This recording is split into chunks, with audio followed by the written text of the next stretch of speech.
This is Season 1, Episode 7 of Mastering the RPG, a tabletop podcast focusing on maximizing your game whether you're a game master or player. Tonight's episode, creating a campaign, or you're not writing a novel.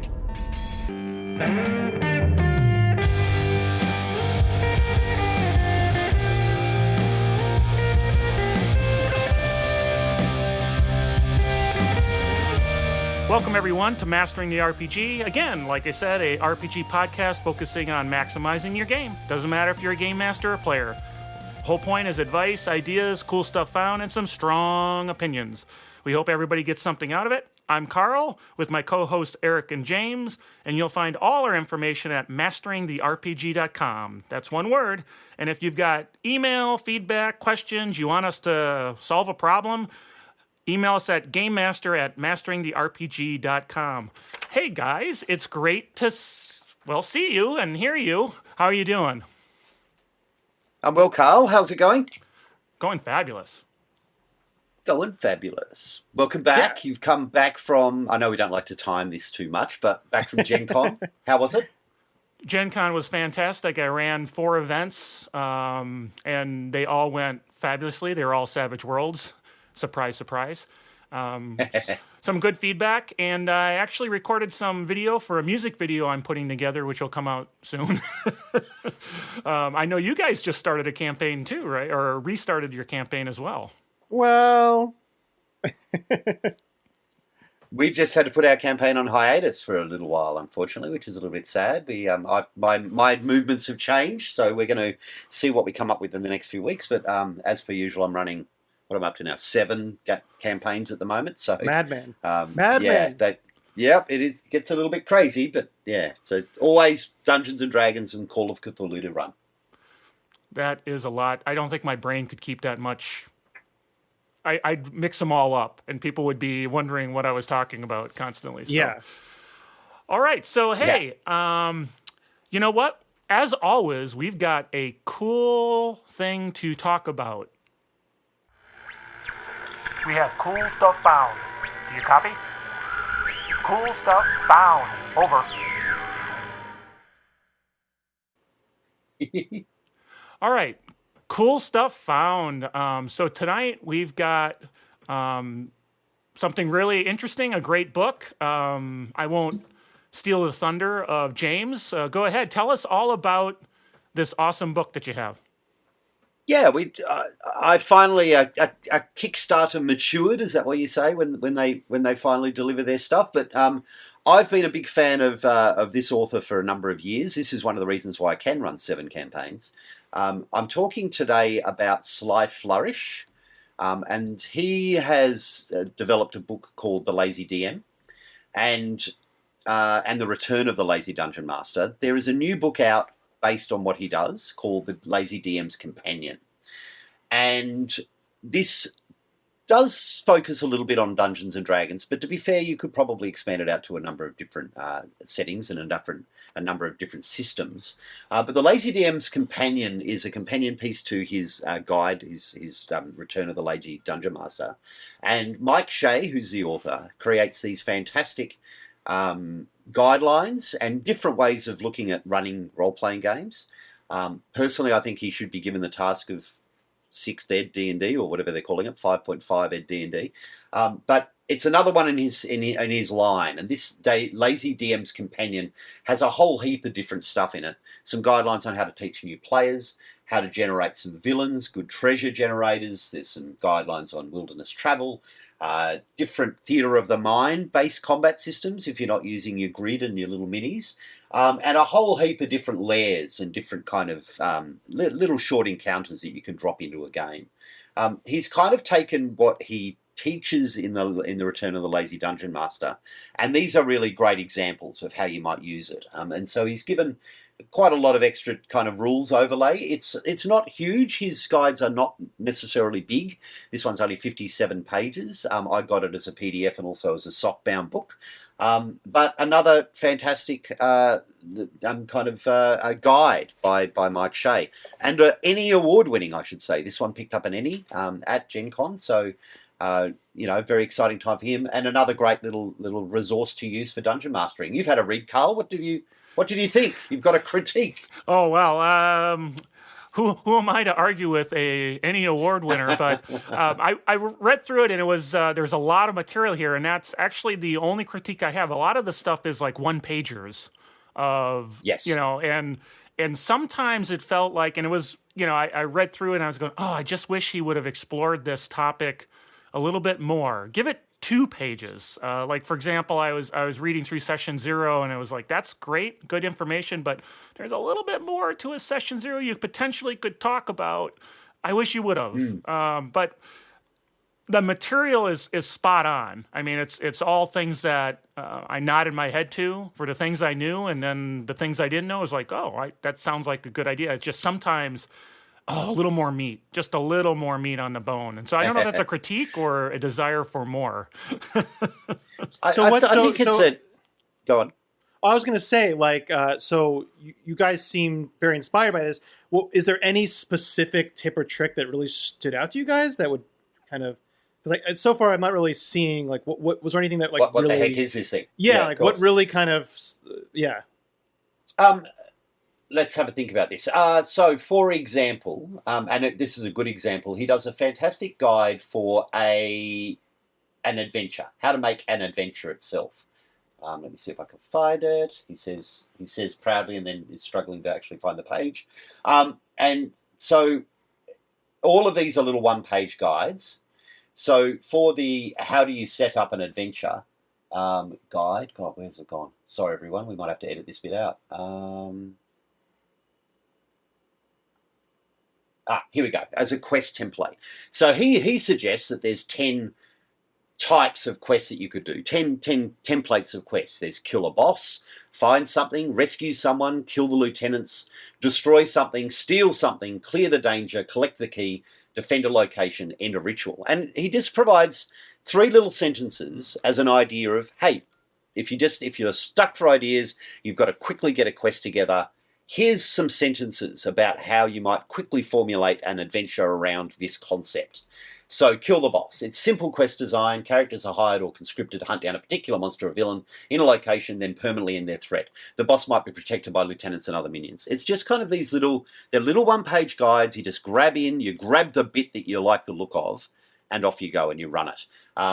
Further into the guide, there are actual kind of little scenarios, I guess. There's a random generator of what you could have, and then little one-page dungeons.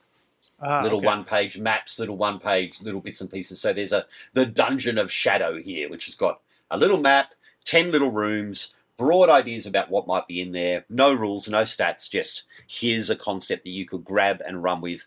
Because all of what Mike Shea does is, the idea is you've got less than an hour to prepare for a game. And this is the stuff you would just grab off the shelf and grab and run with and go. And so I find it really, really amazing, really useful to use. So almost it's like, Carl, your critique, which is certainly valid for you especially, but it almost seems like he made these pages so short and easy to kind of reference because that's the kind of that's what it's for, is for you to quickly get to a page and kind of be able to read it super quickly and then kind of have an idea and run from that. I guess that's the idea of the whole book, is just to be a really easy thing to just to grab it and go. So here's another example: wilderness travel. Everyone struggles with wilderness travel. He's got a one-page guide on wilderness travel. He suggests give people 3 roles: the trail hand, the scout, and the quartermaster. Here's some rules about how you might deal with group stealth. Here's what you might want to create about the wilderness: a quick paragraph about weather, quick paragraph about encounters, a quick paragraph about placing notable landmarks. You're out. So if you were looking at running a wilderness encounter, you'd just read this page, jot down a few ideas, and you're good to run for your session. So a very handy little guide, as is all of his guides. I'm a big fan. I use his steps to create a session for all of my games in order to be able to kind of keep everything in my mind, really, because it's difficult juggling multiple campaigns. But I think this works very well for someone who's just running one as well. Excellent stuff. That's great. And then obviously there's 2 other books to take a look at, and great stuff. He does a great job, and don't take what I was saying. I think it was just I wanted more, and that's that's saying something positive, I think. So great stuff. Yeah. Go ahead. So the two other books within the line are The Return of the Lazy Dungeon Master, which is kind of the core book, if you can imagine it as a pared down, I think it's 80-page Dungeon Master's Guide. And then there's the Dungeon Master's Workbook, which is kind of these fantastic templates that you can just fill in as you go, just to kind of help run games easier, which is what we're all about, really. Good stuff. Good stuff. All right. Well, hey, great. So that is definitely a cool stuff found. So what do you say we get into the main topic? Mastering the RPG with Carl, Eric, and James. Yeah. All right, everyone. Tonight we are talking about kind of creating a campaign, starting a campaign. I'll take kind of I do almost all homebrews, so I'll sort of take that tact. I think others might be a little more generic, but that's where it is. So I think, right, let's start off. When we started talking about creating a campaign, what are we talking about when we talk about a campaign? Maybe intuitively obvious to some, but just so that we set the stage. James, just say, what's a campaign? What's a campaign? A campaign is an epic tale of role-playing proportions, where you go from a minute little kind of underling and go right to world-beating heroes. It's the level 1 to level 20. It's the extraordinary path of the hero's journey. It's what we do. It's linking adventures together into epic, world-crushing feats of bravado. And somebody stop me. I'll rave on forever. I love big campaigns. So the episode's finished. We just move on because I think you defined. That was it. Well, that's an interesting thing to talk about, because not all campaigns are necessarily the full hero's journey, well, they should be. Okay. I think a campaign is just related adventures towards a central theme or arc, going towards a goal. Yeah. That's all. That's all a campaign is. It's also that too, I guess. Yeah, but it could be much bigger. Well, I mean, there's all different types of stories, but I think it's also like a sandbox campaign. We're not quite talking about and I think there's kind of an illusion with things being like a total sandbox campaign or things being on, a railroad campaign. I think campaigns generally, most campaigns, even ones that are written, kind of encompass both of those things in moderation or at different parts. But we're not talking about like a West Marches campaign. We're talking about more of a narratively structured campaign in this episode. Yeah, absolutely. And it's true. It's linked together adventures that try and form a central narrative, try and bring it together into kind of a central theme and a central mood. When I look at campaigns, for example, I learned some good stuff from World of Darkness, the old horror role-playing game that started up in the late 80s, early 90s. They use two fantastic techniques when they look at building a campaign called theme and mood, where every story kind of hangs on your overriding theme, and the overriding theme could be rebellion against the elders, and all the adventures kind of work towards that. And a mood could be, a post-apocalyptic wasteland. And you can kind of add these themes and moods that allow a central vision to appear through these interrelated stories as well. So in some ways, I like my campaigns to have a kind of central theme to them as well. So that's an interesting point. I think that leads right into the question of, unless Eric, you want to throw something else out there, but kind of where do you start? The idea, the concept, how do you decide? And then I'm coming a little bit from the homebrew again. How do you decide where to start this idea generation? And I'll go ahead and jump in right away. For me, it's always been a topic I want to explore.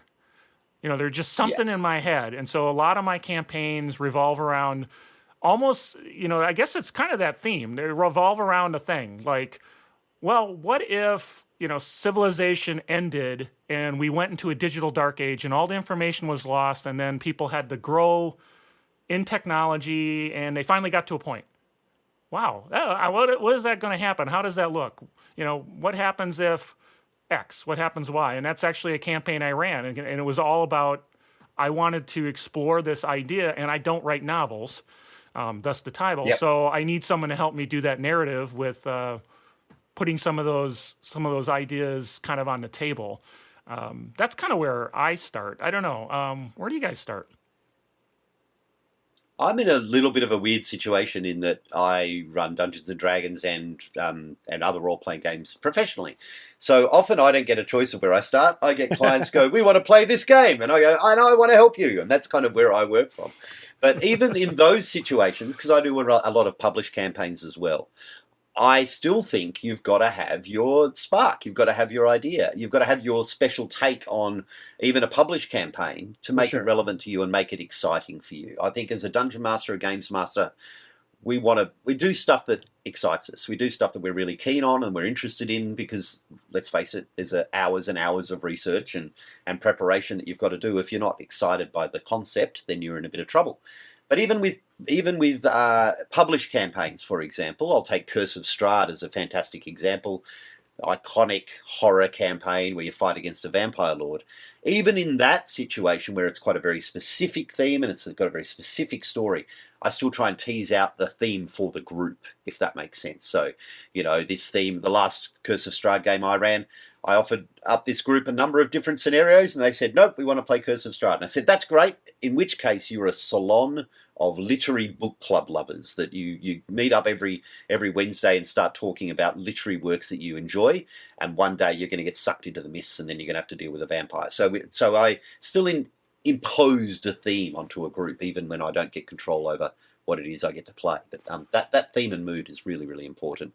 The trick I find too when working out ideas is try not to get too narrow with that idea. If you've got a very singular concept, you'll often find it difficult to pad out and broaden into a bigger campaign. So for me, it's about coming up with a nice broad theme that you can kind of enact with. For Eric's game that I ran with Eric, we ran a Feywild game where there are 3 oppositional forces of magic in the world. There's the force of magic of an empire, the human empire, the force of magic from the Feywild, and the force of magic of hedge magic from this village. And depending on the strength of where the group put their power, the magical forces either ascend or decline. And that was the main theme for that game, and it worked really, really well. Yeah, and I can imagine for you, James, specifically, like, just like how, you can see a play from 2 different directors and it can feel totally different or, vastly different, for like knowing your audience and who you're kind of playing to, like, because you can play, one campaign with, say, 12-year-olds, right? And play another campaign with 50-year-old dudes, and you're going to probably approach that differently, right? Absolutely. Rime of the Frost Maiden's a perfect example. I've run it for 8-year-olds and I've run it for 50-year-olds. So it's the themes are very, very different. So the themes for the level the 8-year-olds, of desolation and yeah, for sure. And there's far less cannibalism in the 7-year-old for some reason. I would hope don't know so. why, but that's right. Okay, now, I don't know if I really want to ask too much questions on that. I don't know why 50-year-olds would be more into cannibalism, but that's not for me to ask. But gotta live on the edge. Yeah, I'm 50. I don't know, but anyway. So I think you hit on a couple of things there. When I talk about that concept, you can see it's kind of my world is just a question. And then everything builds upon that question, but it's totally open to where the characters go. So it's important that you said you don't want to conceptualize yourself kind of into a box where there's nothing. I mean, you've already finished your story, right? You don't have anything to tell anymore because you've already told it all. And I see people get in trouble with that sometimes when they spend too much time building out backstory or lore, and before you know it, they've told all the stories and the history of the place, and it's like the history would be much more interesting. So, you want to be reflective. So, how do you build? Go ahead. Well, can I just throw one thing in? Oh yeah, go ahead, man. So, first I'm going to preface that I've only run 2 campaigns. Everything else I've done has been one-shots. They're both homebrew campaigns, but just kind of on top of what you guys are saying, like, have your setting and theme. I think it makes it really easy to just, in your mind or write it down, have your elevator pitch. Just like you're pitching to what executive producers for a movie. Have your elevator pitch that will keep it kind of consistent as far as theming goes, but like you said, James, it keeps it kind of broad and you're not overcomplicating it. So I think a good way is to kind of distill down your idea if you're creating a new homebrew everything is to have that elevator pitch. And that's like, something what that means is, if anybody doesn't know what that means, but if you're in an elevator with somebody, you have, a minute and a half to kind of get something across to whatever, then that's what you would say. So I think that's just a strong way, at least what I do, just to have that kind of strong theme, but not go overcomplicated with it. And I think that's how you sell your players, right? You have to have the elevator pitch so they know what you're trying to do, in a sense. So we have this concept, we have this idea, whether it's defining a theme or how a feel for a published adventure or a published kind of module set of adventures campaign would be, and then kind of the homebrew, how you might think through that. How do you build on those ideas? How do you take that concept and start making it something a little more concrete, and the caveats that maybe come into that? Jump on in. I have a relatively structured way in which I build a campaign, and a lot of it's informed by my man Mike Shea, Sly Furish as well. There are some specific tools that I use when I start to put a campaign together. I do my hook, which is the elevator pitch, this kind of one-sentence concept for a game. For our Fey Touch game, for example, the hook was aid the village of Riverbend against extreme forces of chaos and order. That was kind of the hook. That was kind of what I needed to hang it on. What I do then is I then develop up what I call the 6 truths of the game. These are the 6 parts of homebrew or rules changes or just things that are within the world. For the Fey game that we ran, the Fey and mortals have known each other and aided each other for centuries. That's truth number 1. Truth number 2, pacts between the Fey have led to prosperity but are slowly being forgotten. Fact number 2. And I kind of come up with these 6 truths of the world. And then I give them to my players. So that then allows them instant access into kind of my thinking about what this campaign will do, which then lets them create stories that are linked directly to my campaign. Does that make sense? So I kind of provide them, here it is. Here are actually the details of what we want to play. And what I'll do then is provide them with a little one-page sheet. The one-page sheet talks about, here are the 6 truths, here's the theme, here are some restrictions I'm placing on race or class combinations based on that theme, and off we go. And generally, that's kind of the starting details of how that I'll put that out so that I can get that central concept well in my mind.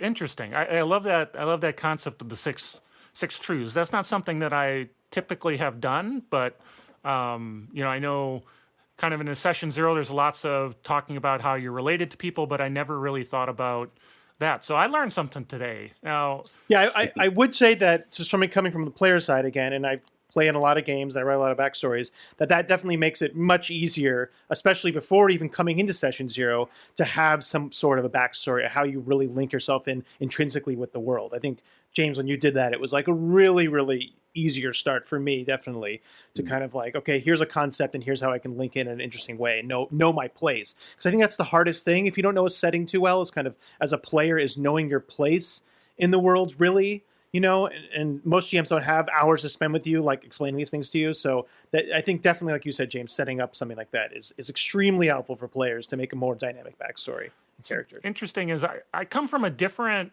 angle. I love the 6 truths and some of that. I'll have to take advantage of that. But so again, this is completely from a homebrew perspective. I come at it and I think, so I have that kind of key theme. Then I start thinking about what are the forces at work. Forget the players for now, but what are the forces at work in this world? What does this all mean? For example, in this futuristic, post-apocalyptic digital dark age, there's forces that are reawakening after thousands of years, and the question is why, and what do they want? And so what is the core conflict that I think is going to exist? Now that changes, right, based on the players, if they're doing certain things, and we give them agency. But there's antagonists, whether it's man versus nature, man versus machine, man versus man, versus monster, whatever it is. There's some kind of antagonist out there that's got a plan. They want to get it. It's going to happen whether the characters engage with it or not. And then one of the big things that I do, once I have all this idea, I try to put down on paper a couple of adventure ideas that work within that theme that says the players have a thing to do and it'll be this and this. And that gets me out of that model of getting too much wrapped in my own head and saying I've got it all figured out and this is what's really going and then I step back and go, oh, wait a second. You can't play. There's nothing to do in this world.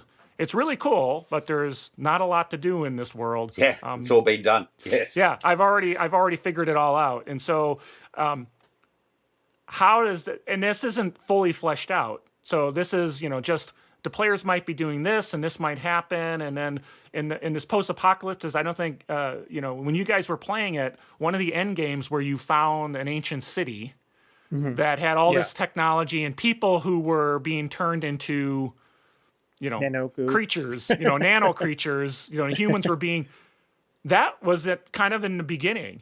It's like, I want that to happen, but I don't know how you'll get there. I don't know when you'll get there. I don't know if it exists, but I know that's a thing you can do at some point. It's a landmark in time. And at some point, it's a landmark. Can I throw something good just off of you, Carl? Because that's exactly how I look at things. And I have a tendency, I think a lot of GMs, especially newer GMs, have a tendency to overwrite. So I think a good thing to start with is what I think of it is a think big, but start small. Have your, especially if you're writing lore, all that stuff, certainly, have your main, write little tiny blurbs about your main cities, and you have your meta narrative, like you said, Carl, but as far as building out the world, have just tiny blurbs on the main cities, have tiny blurbs on some of the main deities, whatever, stuff like that. But then actually spend most of your time writing out the local area where your players are going to start, because that's when they're going to be most exploring. I think a lot of GMs, when they're making a homebrew campaign, have the tendency to start just writing way too much about the larger world and getting too crazy with, different countries' conflicts and writing 2 pages of the timeline of punitive wars going, you know what I mean? It just gets too crazy. And then you kind of write yourself into corners like you guys were talking about. You don't actually flesh out enough for the players themselves. And you don't want to start the players off. I mean, normally, right, there's some campaigns that can, but you don't normally want to start the players off of just having all the information at their doorstep already and knowing everything, right? Because that's not fun. Like you said, you want to start you want to have that narrative arc. You want to have that hero's journey. So I think, thinking of the big things, having a meta narrative, thinking of the big things in your world, if you don't have a pre-written setting, but then really start to put most of your energy into locally what's happening around the players or where you think they're going to be, going to, at least at the beginning of the campaign. Obviously, they can branch off and then you have something to work with. So that's something that I kind of always have to find myself falling back on to keep myself in my lane, basically. Yeah. Besides the advice, yes, and that's probably the second biggest advice people give is when you're starting a campaign, start local and then build out. And part of the reason is when players change things or do different stuff, nothing's worse for somebody who's over prepped and world build and nobody ever goes to the place that they really wanted them to go. and they haven't talked about the blank part on the map yet. So that's a really good point. Now I get a question. I couldn't agree with all of that more, but there's another element that I hang on to it as well, which is this broader 3-act play kind of concept as well. So one thing that I do is I try and visualize the entirety of the campaign at some point when I'm starting to develop the idea, and then I'll divide it into 3. So, and each 3 should be its own self-contained story, that if you had to, you could actually leave the game at that point, because obviously campaigns are campaigns. They can last, they tend to fizzle out. Scheduling conflicts make issues. So what I try and do is provide a 3-step storyline, as if we were going to say, I'll give a D&D example. First might be we're getting to level 5, and this is the story arc that we will get to once you hit level 5. The next arc might be level 5 to level 10. The one after will be 10 to 15. But the idea being that here are the milestones, here are what the bad guys are doing, here's the fronts, is what I call them. These kind of, as you were saying, Carl, what is the rest of the world up to? What are the villains up to? And resolving an element of the story within those timeframes, so that you've got some movement along the campaign trail. I think, but apart from that, the focus on small is really, really important as well. I call them spiral campaigns, where you start in the middle of the spiral, and as you take an arm, then you spiral out from your home location, and you kind of explore locally, and then you might move entirely, and then it repeats again. We have to you spiral out from your location again. I call those, when I'm doing it, like chapters, and Eric's seen that. Yeah. You know, we get done with part of I've accomplished something big enough that I feel good about what we are, and there's maybe other things going on, but now that's an end of a chapter, and you can at that time decide, do I want to go on to the next chapter, or do we want to do something completely different and start a whole new thing? But there's some closure there. It's the end of a TV season. You know, it's there's going to be a next season, but this is the end of this season. So yeah, definitely. Yes, absolutely. And I think real quickly, because I think me and Carl are mostly talking about homebrew stuff, and so part of this is, you know, not just creating the actual narrative, but creating the world itself. Maybe talk a tiny bit about maps, because I mean we might have a whole separate episode on making your own maps, because I'm actually quite passionate about maps. Yep. But I think this is very hard. But for me, it makes it very easy. Like, I almost think it's essential to have a map. Like, personally, I think probably just to get everything kind of, you know, where all the bits are supposed to be. But again, you can build out. I think going back to what I said is, you know, thinking big, starting local, or whatever. Kind of the same thing with maps too. Like, if you're making your own, I mean, you don't have to do something super complicated. There's plenty of free stuff out there. But it goes to the kind of same thing, is have your kind of main area kind of mapped out more. You know, throw in names of cities. You don't have to even know what they're about necessarily completely. Like, you can just have, again, or you can have your just one sentence about them. So just for maps, it's the kind of the same approach of it. It helps having kind of stuff around, at the very least on the local level, but you don't have to write out everything. It definitely helps to write out more what players are going to be encountering. And you can always do the quantum ogre thing, I think, even with maps or things where if players don't go to a certain place, like, there's no reason where you can't switch the lore from one city that they don't know about to a different one, right? So, railroading, Eric. Oh my god. That's not railroading. That's just repurposing. The bait and switch. Carl, you've made a couple maps too, right? I don't know. We don't want to talk about this too long, but I think it is, because for you it's important for your campaigns too, isn't it? Some sort of but my map, maps, they grow. So I start with. Maybe I'm different because I see a lot of folks when they're doing campaigns, they create a world map and then they populate some stuff on a world map. I tend to not have a world map. I have a local map, area map, and then as you go and explore, the map gets bigger. And you're right, there can be cities. You know, out there is the capital called XYZ. I don't necessarily have it on a map right now. Now, that's tough when your maps are a thing, but I try to avoid that if I can. And that's because, again, I play a lot of, you know, post-apocalypse, science fiction, you know, so you don't necessarily know everything about every planet. You don't necessarily know what's out there anymore, and that sort of thing. But I'm sure in a fantasy game where there's some concept of the world, there's maps, right? And maybe they can be a little less detailed. You know, they don't show the mountains and all the passes and everything. They're just kind of showing a general layout of everything. So so that's how I do it. I actually don't start with a really good map until I need it. And I think one thing if you're not doing a streamed game, I just want to finish this off. You know, feel free to steal things. There's so many maps out there that, and like we said, you know, you don't have to have the descriptions of all those cities that are already on the map. Like, just, you can wing it, or you can even steal, like, you know, from the lazy D. Like, there's plenty of little quick guides or things that you can kind of roll on to just kind of get a basic idea. But I think now we have such a plethora of things you could steal from that. Especially if you're kind doing of incorporate fantasy, into right? your world. Yeah, fantasy is Especially just got fantasy. nothing but resources out there, tons and tons and tons, right? Definitely. Sorry, James. So I develop up a map when I do my campaigns. It's not a world map similar to yours, but I actually also don't reveal it to players until they're ready to leave their town to go to somewhere else. So that what invariably happens, and I find this particularly in character backgrounds, no one likes to just be from the village you're starting in. They just go, no, I don't want to do that. I want to be from... And so you'll have this to and fro questioning. Where would I have come from if I'm a bad bounty hunter? Where's kind of the nastiest settlement within the region? well, there's this town over here, and you kind of make a note of it, and then they'll build it into their backstory, and then that becomes real. So then when you actually do put it on a map, you just plonk that little extra settlement in there to give it some sense. Yeah. And invariably, you're creating a lot of these chats. These chats are creating the world. I don't know how many times we've talked about Hirschenberg, Eric, Yeah. this kind of city Yeah. that we never visited, but we've kind of created what happened there through this discussion over a campaign, which is important. So that when we do visit it, you've got a lot of that detail ready to go.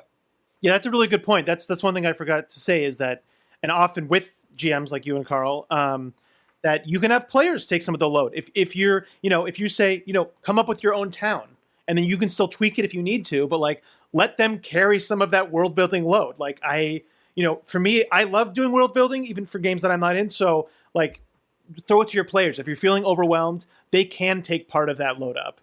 It has been fun. I think I've done it with both you and Carl. I think we've had both discussions about like places, and we've kind of built it out together based on the characters' needs and whatever. So that's a good point. And interesting is with your experience, Eric, you do backstories where you're doing world building. You're saying I'm creating a secret society, or I'm creating something that helps me, and then you can just take that and make that part of the world. So it's as long as the GM's cool with it, yeah. Yeah. Well, if you found out one thing, I'm kind of flexible and I let people get away with way too much, so I don't really care. It's fine. I'm okay with metagaming too. I don't get bent out of shape with it. So, well, cool. Any other thoughts on kind of taking those ideas, making them real, or do we want to talk about some tips and mistakes and things people might want to avoid? In this area, Maybe this is a tip. One last thing that I always try and do when I plot out my campaign, if I've done my 3 acts and now I've shrunk it down into my 1 act. Okay, so we're starting a campaign. My first act is going to be level 1 to 5. The end will be a big battle with the underling front, the lower of the powers that are trying to influence the world.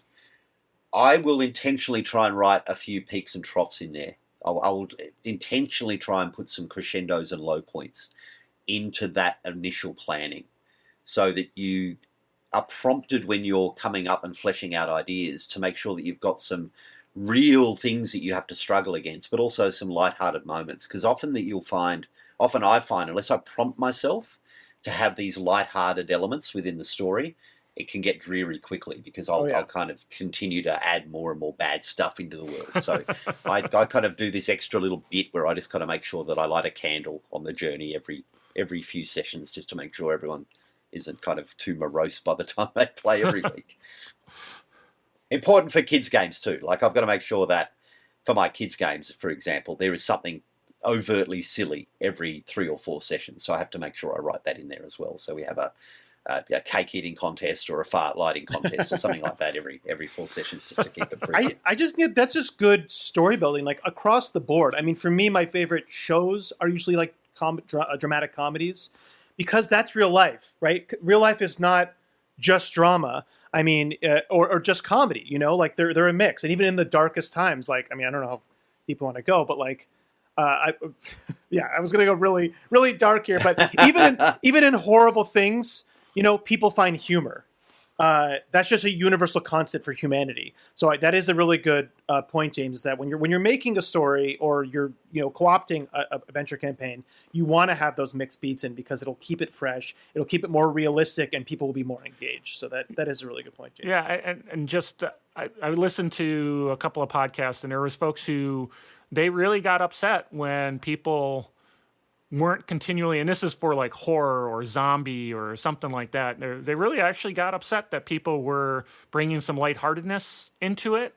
Now, I mean, we're not talking Monty Python jokes, but but you got to relieve that stress. And so it's really interesting that you actually create adventure hooks that are very specifically around, at the crescendo, now we're going to take a break, and today we're going to have a pie eating contest that the king has ordered, and maybe that's important also to the story because they meet somebody but whatever, it was just kind of a fun thing to do. So that makes a lot of sense. But there are people and who they don't like that. They want to keep the screws to players constantly. Ugh, so how boring. Like, one of my favorite films of all time is Aliens. I love it. Fantastic. Woo! But unless you had ridiculous, well, why do you put her in charge in the middle of it? It would just become overwhelming. Like, you've got to have the lightness to it. You have to.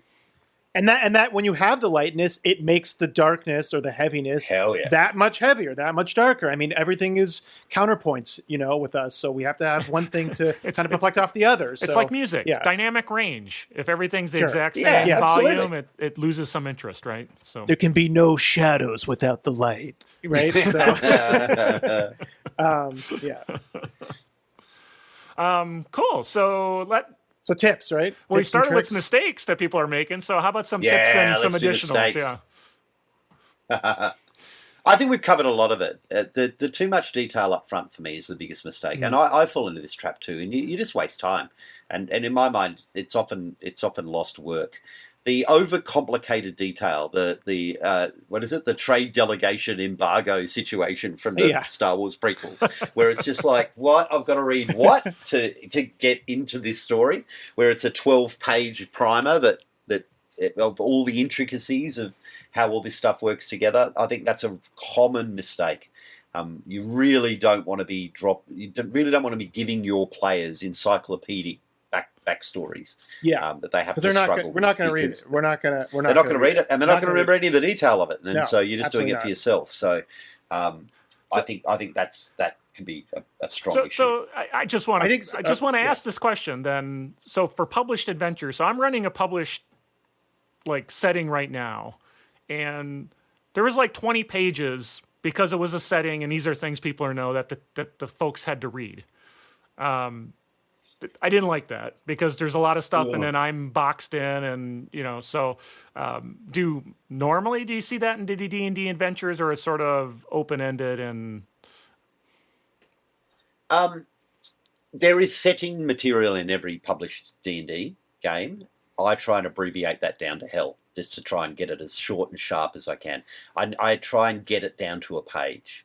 So a quick one-pager of dot points that the players can get their head around and understand. All right, fantastic. Because in my mind, players have to lead the story. And a lot of what we're talking about here with let's develop our own ideas, it only survives the first minute of a chat with the character creation before it all changes anyway. You might have an idea in mind, but then the character selection of the players changes that idea, unless you can try and guide them into it, but it will still change it. And then if you're running a player-centric campaign, which I think is the one that you really should be running, is a player-centric campaign, any of that overt detail just gets lost because they're more interested in creating out their own detail for their own character, and that's what should reign over that stuff, in my mind. Yeah, as far as any other mistakes, I think this actually goes back to our one-shot episode. We brought up a lot of things there that apply just as strongly here. And one of the big thing is don't write yourself into corners, right? We talked a lot about that. Like narratively, don't depend on, like you said, a complicated backstory or discovering or going through tons of puzzles to get the one answer, right, to move the narrative along. And I think that's, while it's important in a one-shot, I think probably more important in one shot because you have such a limited time. It can be just as important in a campaign, and I have seen GMs kind of go up against that and then kind of have to do some type of obvious rigmarole to that's kind of not fun for anybody to kind of get around to that. Untangle their own problems. Yeah. So again, don't make it so complicated. Don't rely so much on trying to figure out this one thing. Always have other options. Be flexible with that kind of thing and different skills and all that stuff. I think you can just listen to our one-shot episode. Those all apply. You can't have continuity errors if you don't expose people to it to start with, right? So if you make it overly complicated and you add all this stuff in, well, you're going to screw it up and you're going to have a continuity error and somebody's going to call you on it. Yeah. And I think another one is, be flexible. Look at the quantum ogre. I mean, it's a cliche for a reason. Don't get so stuck up on everything being where you had thought before. Like, it helps with the campaign, especially if you're doing more of a sandbox campaign where you want them to kind of explore where they want to, right? Have that in your mind that you maybe even have stuff that can switch around easily. That's more generic, because if that's the kind of campaign you want to run, then you're just never gonna have them go where you want to go, most of the time. unless it's a dungeon, unless it's a really on rails type of thing. So yeah. Yeah, and I guess in that too is I try not to lock in my story or my themes or anything too much before character generation. You've got to get that. You've got to tease out what your players are going to do so that you can add that layer of detail as well. Important to incorporate them. So we touched on a few things just to reiterate for sure. Too much world building up front. Start small, grow it. The spiral campaign. Great idea on the kind of the one pager with the 6 truths. I talked a little bit about kind of my approach of conceptualizing and then sort of thinking the big picture and making sure that you can do stuff within the big picture, but always, again, if you just have a big picture, players can do whatever they want and have agency within it and change the story because you haven't, as Eric said, you haven't painted yourself into a box yet or into a corner and have nowhere to go. So that's really good stuff. Any so other... are there more tips? I think we still have more tips, right? Yeah. Let's throw some more tips out there. Yeah. I mean, a couple I'm of tips. not done yet, Eric. All right. Yeah. Okay. Just one quick tip for me is I find it easy is to already just, again, if you're kind of more of a sandbox campaign, quote unquote sandbox, have some generic, just doesn't have to be fully fleshed out, but like battle maps, especially if you're doing it online, I find have just a couple maps set up. If you need to throw them into a certain situation, you're not spending a lot of time finding a certain map, or think of the kind of like the places that like if it's a post-apocalypse, you have your kind of like your dusty plain one, you have your kind of ruined cityscape. Just have some generic ones that you can just kind of throw in and use. Maybe set up some creatures first, just that you can kind of add or subtract, but just make it easy that I found at least that I could just throw in if I need to. If it's more of a kind of open-y sandbox, quote unquote campaign. Yep. And I also like to plan a little bit ahead. I like to have, for me especially, like I like to have stuff written ahead of time, at least, and maybe even like a side quest kind of already completed in my Roll20, Foundry, whatever. Have those maps kind of up and kind of have the idea for them if I need to, if the players need to, are going to that ahead of. So I always have something. So if I am sick or whatever, I'm busy with work, whatever happens, I still have stuff prepped ahead of time. I think you don't want to find yourself without anything and you're kind of rushing around. Absolutely. Yeah. But the converse to that too is I try not to over prepare too much.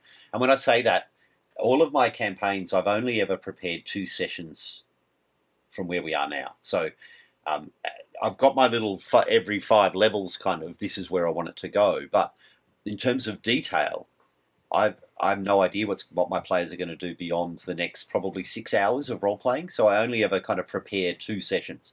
The next 3 to 4 hour session we're about to play with the maps that's required, and the one after that, because invariably after the first one something will have changed, and there is no way you can plan too much. So there's no way that you can plan for every eventuality. So for me, one of the big tips I do, only plan 2 sessions ahead of time. But do all those things that you were saying, Eric. I mean, generically, having your wandering monster maps, having your NPC pictures ready to go, having picked the soundtrack for the region, and have the big iconic kind of magical items that you're going to find in those sessions. Do all that preparation first. But I think we've probably got a whole other episode on preparing a session, don't we? We'll have to look at that at some point. Yeah, I think we're moving into session prep from creating the campaign. Though I did want to mention that when I'm talking about kind of some of these conceptual, what can the characters do in the world, that turns into a couple of pages in OneNote with 5 bullet items. And that's enough for me to run an adventure. All I need is 5 bullet items, a map, and then, I'm always looking at like our battle maps. And if I find an interesting one, I drop it in a folder. So to Eric's point, I have them ready. If I find one that's interesting, that piques my creativity, I can pull it in. But I really try, again, because the players are going to drive things, I really try to avoid having too much prep work done before I know somebody's going to end up where they're going to be. And sometimes I even ask, right? It's like, are you actually going here or not? Because now I will get it prepped. Oh, totally. At the end of every session. Now, just confirming you are definitely going to that town. Yeah? Okay, good. Just checking, You always have to do it. The worst thing is a group at the start of a session goes, "We change our mind. We're not going there." It's like, to hell with you, lad. Oh no. I guess it's a shopping. I guess it's a shopping episode. Go ahead. Go to the store. I mean, I think there's a lot of stuff here that we can have total separate episodes on. I mean, one thing that we bring up, I think almost constantly, is Session Zero. The importance of Session Zero, which I think we'll probably have to do a whole episode on. But that's another thing for starting the campaign is Session Zero. That's like we've talked about. Session Zero is so important for the players, especially, and the GM to get kind of a hold on everything. Make sure they really know, and then creating their backstories. And then I think for you guys, like I'll have to say, you two are probably the best GMs that I've ever played with. That really go into players' backstories and use those as narrative hooks. And, I personally not pride myself, but I really do try to give, plain player hooks. And again, this can be a whole episode on player backstories and giving GMs player hooks. But you guys are really good at that, of grabbing some player hooks and then working that into the narrative. So I think that's another thing to do is at your Session Zero, make sure you tell players, even if they write a huge backstory or a small backstory, have, again, almost like elevator pitch player hook, from their backstory, narrative hooks, because it'll make it easier for you to then just, very simply look at it and pick it out. Like, so make sure you tell your players, make a couple player hooks that are really, separate on your backstory, really easy, really simple, really to the point.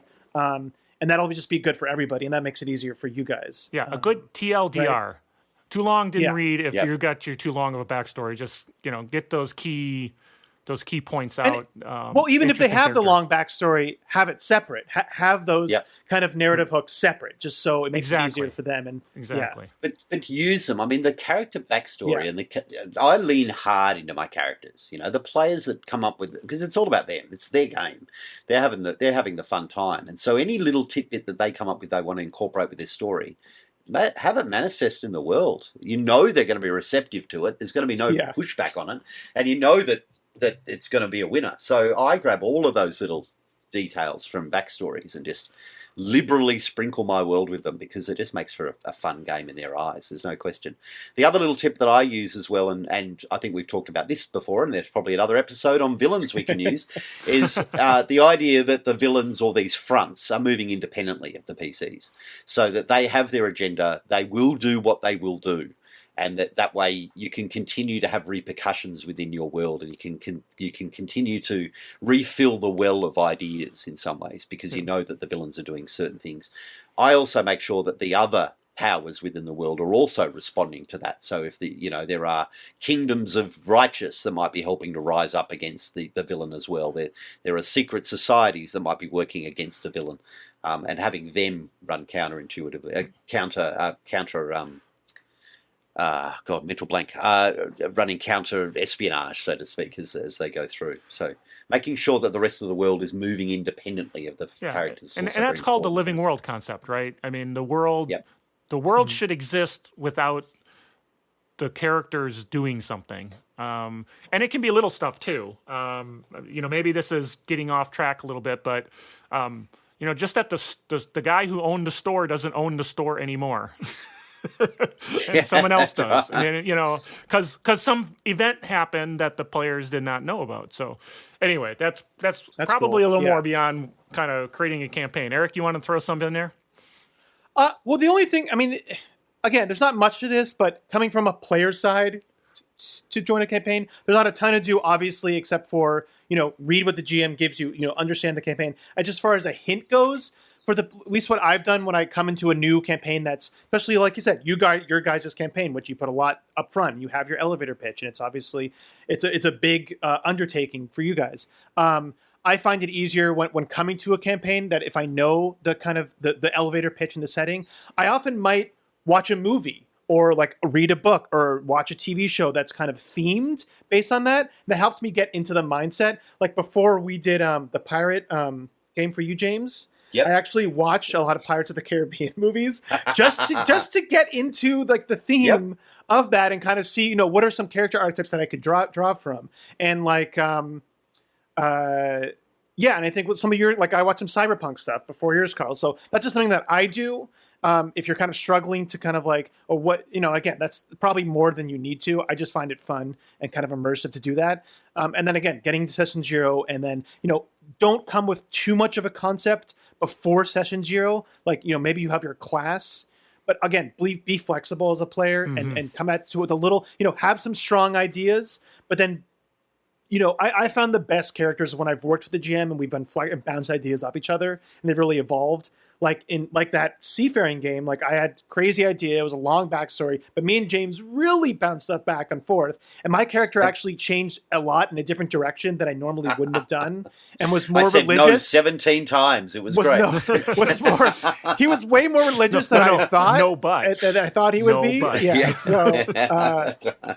Yeah. So that's just again, I don't know how useful that is, but that's just a tidbit on the player side, as it were. Well, I think you're getting into the point of, as a player, buy-in, right? If you understand it and you like what they're talking about, and you're coming to session 0, buy into it, understand that there's other players, and so your backstory aligns with it. Backstory aligns with, you're not, a water vapor farmer if it has nothing to do with that, and you can't force that point, right? So. Yeah, I think from a player standpoint, just buy in. The game masters put in a lot of work. Hopefully, they're working with you on backstory and bringing your ideas in. But in the end, immerse yourself.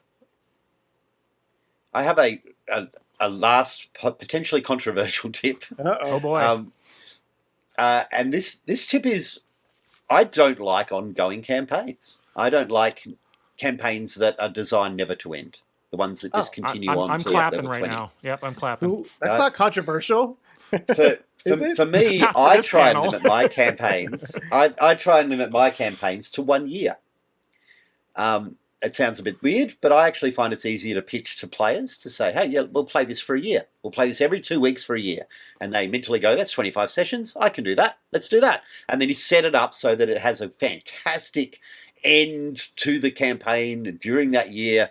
Everyone feels refreshed and great, and then they go, right, what are we playing next? And it allows you to keep it fresh. Yeah. I find the concept of a campaign going into year 2 and year 3, I struggle with. I just struggle with the mental load of that. So keeping it nice and short, keeping it within a year, having it end, chef's kiss when it comes to campaign. Yeah, That's even an mine interesting. is Go on, yeah. when the story is over, whether it was 25 sessions or I think we had one that went year and a half.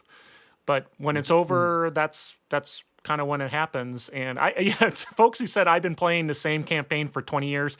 You honestly, you have not been playing the same campaign for 20 years. Maybe the same characters, but it's not the same campaign. But Well, and it goes back to, and I think this is a Savage Worlds mindset too. But it's applicable anyways, right? TV shows and movies, like TV shows. There's TV shows that are really good, but they go on too long, and then at the end of it, you're like, that show wasn't as good. Because it went on too long and just lost any impact. It lost its cohesion. It lost all that stuff. So, think of it that way, and it really makes more sense. I think you can do longer than a year if you have the right type of campaign.